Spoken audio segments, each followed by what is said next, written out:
జగన్మోహన్ రెడ్డి గారి ఇంటెన్షన్ని తప్పుపట్టట్ల. వాళ్ళని పరామర్శించి ధైర్యం చెప్పాలనే ఇంటెన్షన్లో తప్పలేదు పార్టీ అధ్యక్షుడుగా.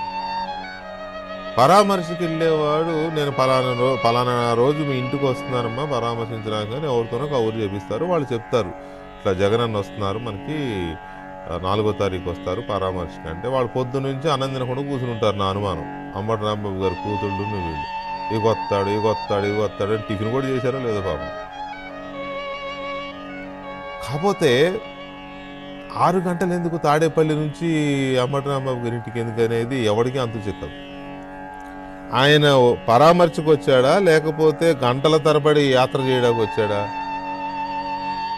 అదేమి షోకు అదేమి ఆనందమో అర్థం కాదు. వాళ్ళేమో అక్కడ పడిగాపులు కాస్తున్నారు, ఇగొత్తాడు ఈ కానీ తిండి తిప్పలు లేకుండా. నువ్వు మంచిగా బ్రంచ్ చేసి పొద్దున్నే 10:40కి బయలుదేరాడు. కారులో పెట్టే ఉంటారు, కారులో ఉంటాయిగా. దీన్ని ఏ రకమైన పరామర్శ అనాలి? ఆయన ఎలా వెళ్తే మీకెందుకోయ్ అని ఎవరన్నా అనొచ్చు. ఏంది మీకెందుకోయ్? అన్ని గంటల పాటు ఎంత ట్రాఫిక్ జామ్ అయింది? ఏ నాయకుడినన్నా చూసారా మీరు ఇలా వెళ్ళడం? పరామర్శల కోసం ఇలా వెళ్తారా ఎవడన్నా? అదే నా బాధ. మీ కష్టం పగవాడికి కూడా రాకూడదు గురుగారు. మరేరా మేనేజ్ చేయరా.